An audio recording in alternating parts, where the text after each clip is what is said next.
some on the left are taking the Dobbs decision pretty hard, as you can imagine. And Joe Biden had planned to kill the filibuster to ram through the laws to codify Roe v. Wade. But Sleepy Joe got some bad news today, Governor. Senators Joe Manchin and Kyrsten Sinema, thorns in his side so often, said they're not going to go along with that idea. So that idea is, well, as dead as Roe v. Wade, I guess. But I think that may help Democrats. I don't think it's a very popular idea for the federal government to ram abortion on demand down the throats of middle America. Do you?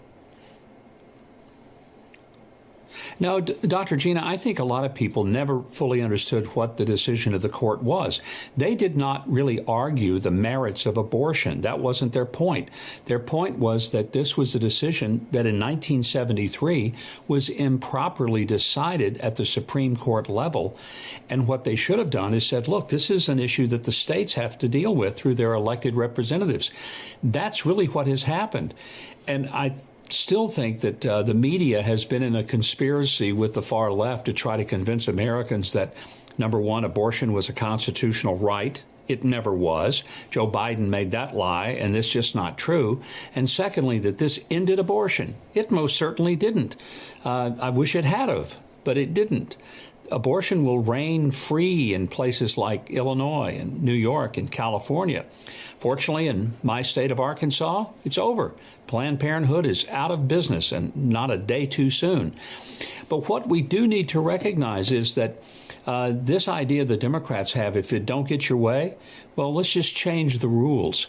You know, people resent that. It's like saying after the football game, we lost, but no, we're just going to change the rules of the game so that we're going to get points for trying. Well, you know, participation trophies in politics just won't work.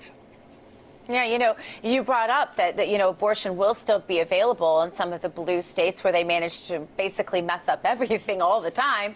And that is true. But you see some of the craziest people out there with the most venom really acting out. And my comment is maybe they better save it, because if it were up to people like you and me, Governor, we would have abortion illegal in the United States. At least I believe that's your stance. It's certainly mine. But the craziest ones are attacking churches, vandalizing crisis pregnancy centers.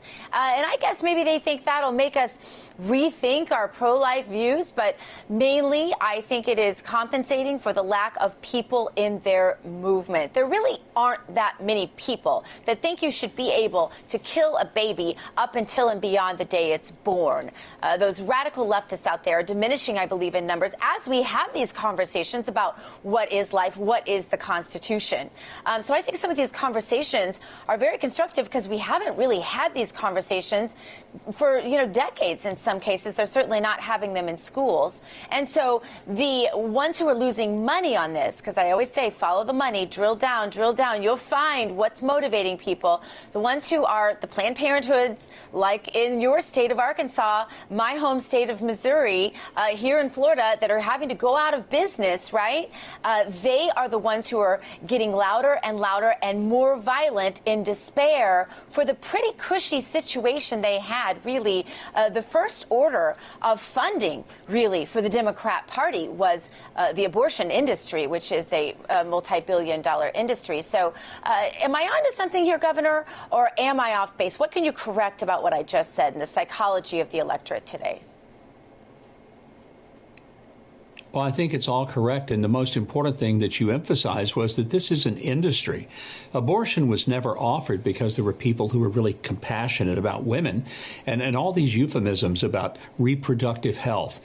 You know, abortion is the only medical procedure I'm aware of in which one of the people involved is absolutely going to die as a result of the procedure. I don't know how anybody could call that good health care. You'd always like to think that if you practice good health care, you're trying to make sure that everybody lives. In an abortion, I say it again, it's the only medical procedure that I'm aware of in which one of the people being treated is absolutely going to die from it, and in fact die a very gruesome, disgusting kind of death. And we'll do it for one simple reason, because there's a lot of money in it. And I do think we need to talk about that. We've seen 64 million unborn children die in their mother's womb since 1973. One of the reasons that you see some of these companies saying, hey, we'll pay for abortions, you can fly off to some state and get one. These same people are not offering to pay for adoptions. I find that interesting. So the answer would be, why is that? Here's why. Because they know that if one of their female employees, as long as they do actually know what a woman is, but if one of their female employees gets pregnant, she's going to have to take time off to give birth, time off for pregnancy care, and again, postnatal care. And that's going to be time away from the corporation's bottom line. They're not doing this because they love women.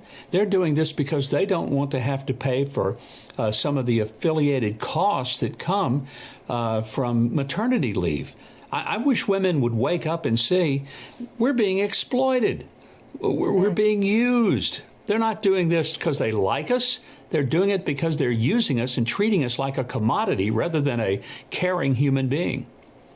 Yeah, always follow the money. I think it's so simple, especially where Democrats are concerned, unfortunately. Another huge win, though, Governor, was the praying coach who was fired for praying after football games. And the Supreme Court sided with the coach. And, Governor, how big of a win is that for religious liberty in America? I heard someone say it's not going to put prayer back in schools. How close does it come to that? And what do we need to do to get that back? Because that's the number one thing missing in America right now, I think. Well, it's a huge, huge victory, bigger than I think a lot of people recognize. I had Joe Kennedy on my television program just a few weeks before this decision came down. This is a guy that didn't try to tell his players that they had to come to the 50-yard line and pray. He never even said to them, I'm going to go pray. You want to come with me? He went and did it by himself, and some of his players decided, you know, I'd like to join the coach for that. It was all voluntary. What the court recognized is that you can't punish somebody because he or she is religious any more than you could somehow reward them because they're not. And that the idea is that the First Amendment simply says the government ought to stay out of the business of regulating people's beliefs. So if it's his belief to go to the 50-yard line and pray, he should be able to do it. And if there's some students who voluntarily want to go, they should be able to do it. They tried to say, well, maybe that would influence some of the players to go out and pray thinking they'd get more playing time. That was shot down when it was pointed out that the captain of the team selected by the coach was someone who didn't come to the 50-yard line and pray anyway. So it was nonsense. But we've been living in a world since the 1960s in which it's not been of religion. The push has been freedom from religion. And that's been detrimental to our culture and to our civilization. Great ruling by the court. Happy for Joe Kennedy. More even than that, happy for America and its future for religious liberty.